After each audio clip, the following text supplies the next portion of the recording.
Good morning, my beautiful friends. This is your wake up call with Maui Paul. I am Maui Paul. We are here today to say some nice things about ourselves. Happy Monday, everybody. We are here. It is another wonderful week, and I am happy to be here today. Good morning, Jan. Good morning, Lauren. Good morning, Shauna and Dan. It is good to see you guys here today, as well as everybody else who is watching but has not yet thrown a comment down. If you are watching this show and you have not yet put down a comment, just leave me a comment so I can say good morning to you. And it only takes about 2 seconds, and it will allow you to have an even better day. So yeah, this is Monday. It is the beginning of the week, and we are here to really set ourselves up for success, to give ourselves ammunition. You know, I'm a part of several different group chats on Facebook, but my friend Pete said something very prescient on in one of the chats yesterday. But basically, was talking about how if you're walking around carrying a cup of coffee and somebody bumps you in the elbow and you spill coffee all over, did you spill coffee because somebody bumped you on the elbow? And the answer, of course, is no. The answer is that you spilled coffee because you were carrying a cup of coffee. And so it is in our lives when, we are walking around in our lives and our minds are filled with thoughts. And when something comes along to disturb our peace, when something comes along to jostle our elbow, as it were, as we are going through our lives, that the stuff that spills out is, the stuff that spills out is the stuff that was in our cup. The stuff that spills out is what's going on inside of our subconscious. And so when we fill our minds with good thoughts, and something comes to disturb our peace, then what spills out of our mouths are those good thoughts and not the really bad ones. I mean, what goes into our mouth is not what makes us unclean, as it were, but rather what comes out of it. Because what comes out of our mouths is the product of what is going on inside of our minds. And I thought it was a really interesting analogy and so I want to thank you to my friend Pete for really sharing that one with me, because it's so true. I mean, we get up in the morning and we intend to have a good day. We get up and we intend to, uh, you know, go out and do good in this world. But then life comes along and will sometimes knock us off of our pedestal and disturb our peace. And when that happens, the more good thoughts that we have rolling around in our head, the easier it is for us to reach for those. The easier it is for those to spill out instead of the negativity and the negative ones that at least in my world have for so long and for too long occupied my mind. So that is what we are here to do today. We are here to fill our cup with good things. We are here to make sure that if life comes along to bump us and to cause us to spill out our thoughts, our emotions, that the emotions that we're spilling out are good ones. That's when life comes to to throw us a curveball, that we are able to very quickly reach for these good thoughts. And so let's have some fun today. Pull a card off the top of the deck. I'm going to ask you if you are the affirmation on the card. We're going to respond out loud together. I am that affirmation. And as we do that, we are building into our own lives. We are choosing a better experience for ourselves. So let's have some fun today and pull a card and say that today I am creative. I am creative. I design my life with beauty and intention. So I am creative. I design my life with beauty and intention. Are you creative? You are creative. You design your life with beauty and intention. And I'm going to write that down in the comments. I'm going to write down that I am creative and that I design my life with beauty and intention. Jan's beating me to it. Lauren's beating me to it. But we are creative people. And every time this creative card comes up, I am always reminded of just how many people tell me that they are not creative. When they see me creating something, or they see the cards that I've created, or any of the various different art projects that I've done, they're like, oh, I wish I was creative like you. I wish that I could do something creative, but I've never been creative before. I'm just such an analytical person. I don't have a creative bone in my body. And I it just always interests me when people say that, because they are in the process of creating their own life. They are in the process of creating, even as we speak. All of us are always creating. From the moment we are born until the moment we decide that we go elsewhere, that we die, we are creating in the interim. That's why we are here. We are creating through our perceptions. We are creating through the way that we see the world, the way that we interact with it. And I have done various different types of creativity in my life, and I continue to do more different types of creativity. And I used to think that I wasn't a creative person because I wasn't an artistic person, because I didn't know how to draw. Quite honestly, that was my criteria for creativity. People who knew how to draw were creative, and people who didn't know how to draw were not creative. And I remember that I picked up a book called Drawing on the Right Side of the Brain, and it was about how to draw. It was about how to see shapes and how to actually draw. And I remember that I went through the course, and I learned how to draw better. And I've never been particularly great at drawing, although I think I'm passable at it now. But I remember that when I first started that, I also considered myself not a creative person. I thought, oh, somebody who could draw is creative, somebody who could do visual arts is creative, but not me. And yet at that same time, I was working in a metal shop, and I was creating with metal, and I was making, three dimensional drawings and things of that nature on computers. And at the same time, I had a sports car that I very much liked, that I would wash and wax every day, and be, or at least once a week anyways, but that I would really take good care of. And so when I look back at it, of course I was being creative. When I look back at all the stuff that I made when I was a kid, I used to draw mazes all the time. I used to draw railroad bridges. I love drawing railroad bridges for some reason. And and these forms of creativity that I had, I just didn't give myself credit for my creativity. I had lots of creativity, and I still have lots of creativity. Just nowadays I give myself credit for it. Nowadays I recognize that when I wake up in the morning, I am creating a cool life.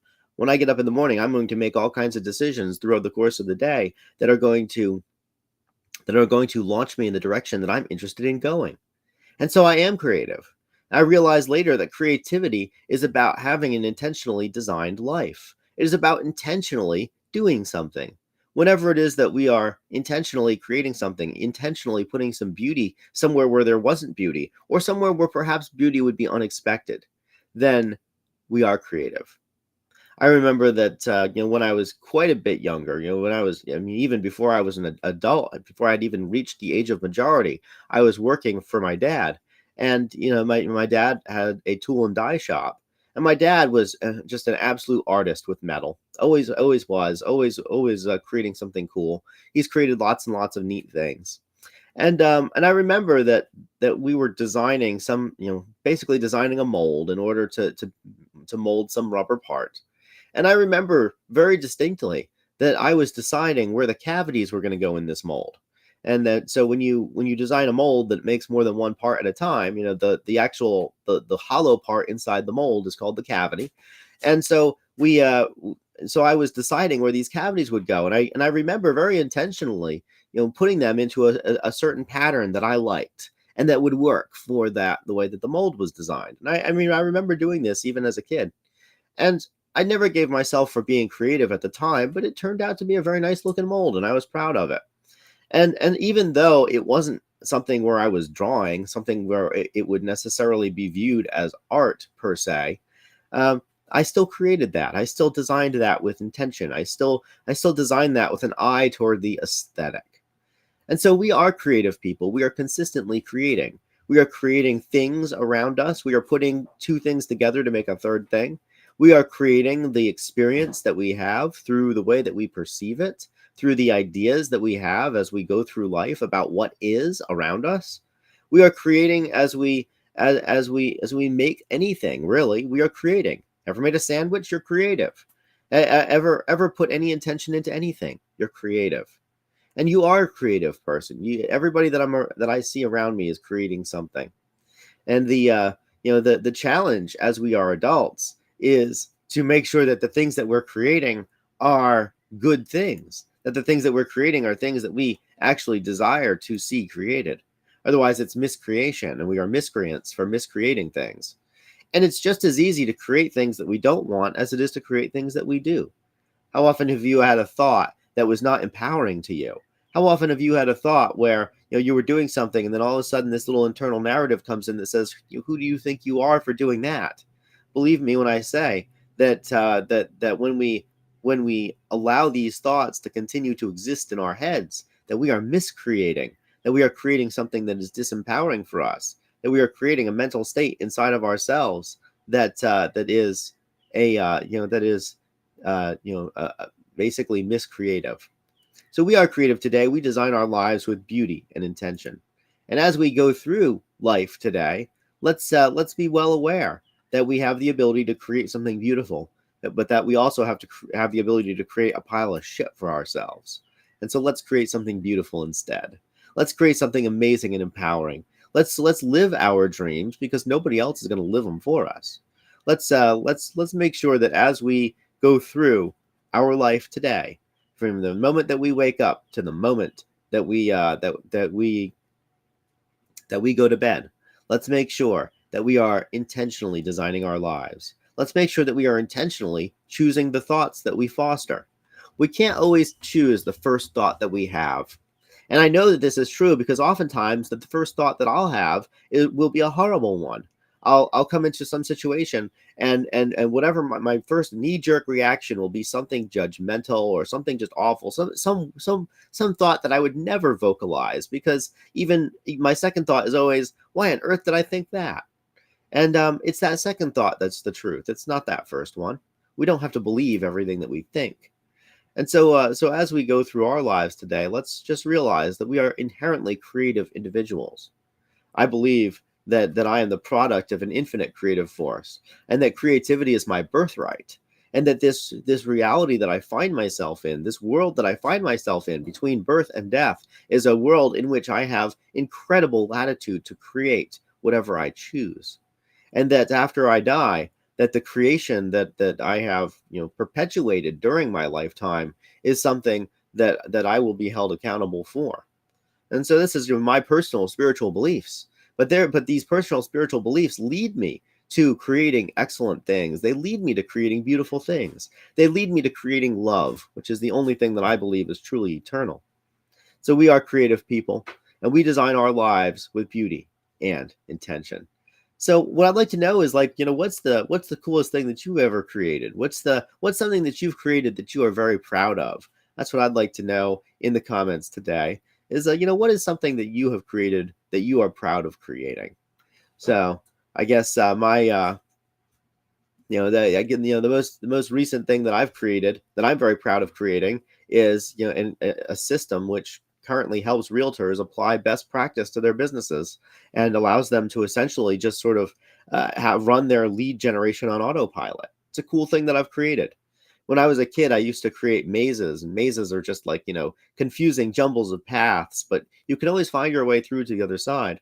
Nowadays, I do more about systems architecture. I create paths that automate best practices for businesses, and it's such a cool thing to create. And at this point, we're running beta people through my systems, and it's so neat to watch them go through, and for me to be like, wow, on the back end, it's like a maze, except that instead of trying to confuse people, it's trying to lead them to a specific destination. It's trying to funnel everybody into a specific destination to automatically qualify or disqualify them, to automatically save the person who's running the system time and effort and energy and money, and give them their life back. And when I created that, when I after I was really studying the industry and interviewing high performers and really breaking down the most important steps and how to get there, I realized that it had kind of come full circle. When I was a kid, I told everybody that I would be an architect, and nowadays that's exactly what I do. I am indeed an architect, just not one that designs buildings. I'm one that designs systems, and how cool that is. So I am creative today. You are creative too, and we design our lives with beauty and intention. So let's just see what you guys have to say. It's nice. I see that you have joined us today, Eric. Good morning. Um, let's see here. Looks like Shauna has come by. You are indeed also creative, Shauna. Good morning.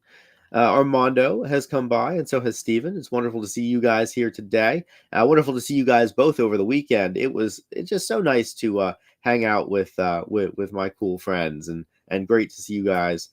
I know I saw the both of you guys over at the prom on the weekend, and it's so cool to be able to create. Like, think about, for those of you who attended the Valley Prom on the weekend, look at all the amazing outfits that were there, all the creativity that people could put into dressing to the nines and having fun, and just putting on a costume party. Because in the end, life is a costume party. We put on costumes, we do fun stuff, and we interface with other people in these vignettes that we call life. So Shauna says, my grace is my favorite creation. Indeed. What a valuable point, Shauna. So Shauna's daughter is named Grace, and her grace is indeed her favorite creation. And so if you think about it, the greatest creative opportunity that you have is to create another human being, because creation of another human being implies it implies that that person will also go out and create. Just like you've created, so too will another human being. And as we, raise other human beings, it's important to raise them with the idea that to be intentional creators in their own lives, in their own universes, so that they create things which bring joy to them and joy to the people around them, as opposed to things which bring pain. It's just how to raise kids. And I know that, even though I've never raised a kid, because I was a kid and I was raised. So Janet says, she's talking about our thoughts, our first thoughts versus our next thoughts. She says, yes, my first thoughts seem to come from survival mode of manipulation, greed or manipulation. I have to dig deeper into myself to find those thrival thoughts and choose them. Yeah, that's a fact. We are so programmed to be in survival mode, especially because we kind of get dumped into adulthood at the age of, usually 18, but sometimes even earlier than that. But we get dumped into responsibilities, and we're not usually equipped to handle those responsibilities very well at the beginning. And it teaches us to be in survival mode. It teaches us to hold on to our resources. It teaches us to basically put off creativity for a little while, or put off the idea of being intentionally creating things, so that we can just handle what we need to do before we do what we want to do. And yet the second thought that we have is usually the more empowering one. The first thought is often also often very judgmental. Sometimes my first thoughts are just so incredibly judgmental that I rebuke myself in my head. I'm like, who am I to even think such a thing? So when I'll have some some first impression, the first thought is always based on our judgment. The second thought is always based on love. Think about the second thought and not the first. So good morning, John L. It's wonderful to see you here today. And it is fantastic to see you and everybody else who has been here today. Thank you guys so much. At this point, if you don't think you're creative yet, just know that you are. Know that you have created all kinds of amazing things just in the process of watching this broadcast. That you've had thoughts today, that's a creative process. That you've made comments today, that's a creative thing. That you have actually had to think about what it is that you've created recently that you like. These are all manifestations of creation. And I believe that we are inherently creative beings, and we are inherently here to create. So today, right now, let's create good stuff. Let's create things today that set ourselves up for success tomorrow. Let's create things today that allow us to thrive tomorrow. And let's have thoughts today. Let's intentionally choose thoughts, so that the next time that we have a judgmental one, or a thought that doesn't serve us or the people around us, that we get to really that we choose the second thought before the first one. That we choose that instead of that knee-jerk reaction, that instant judging on appearances, or that instant reaction that we have. Instead of that we have a better thought instead. So we are creative people today. We design our lives with beauty and intention. And as we go into our week, as we go into the beginning of the work week for many people, as we go into the beginning of a week where we're getting stuff done, whether we're working, whether we're retired, doesn't matter. whatever it is that we're doing, just know that because we're going into a Monday, the vast majority of people around us are going to be working. And in doing so, they're going to be creating, and we are going to be interfacing with their creation, just as they are interfacing with ours. Let's go make people's days better this today. Let's make today people's days better this week. Let's understand that we can create feelings in other people. And as we do that, we get to make the world a better place just by being in it. My beautiful friends, I will talk to you tomorrow at 9 a.m. We'll be back with another wake-up call. I want to say thank you guys so much for being here. It has been fantastic to see you here. So thank you again for showing up, Dan and Shauna, Lauren and Janet and Eric. Great to see you guys here today. And thank you so much for coming by, Armando and Steven. And just so good to see you. John L., I know you came by as well. Good to see you guys. I will see y'all tomorrow at 9 a.m. Until then, I love you. I appreciate you. I believe that you're creative, and I will talk to you tomorrow. Until then, aloha from paradise.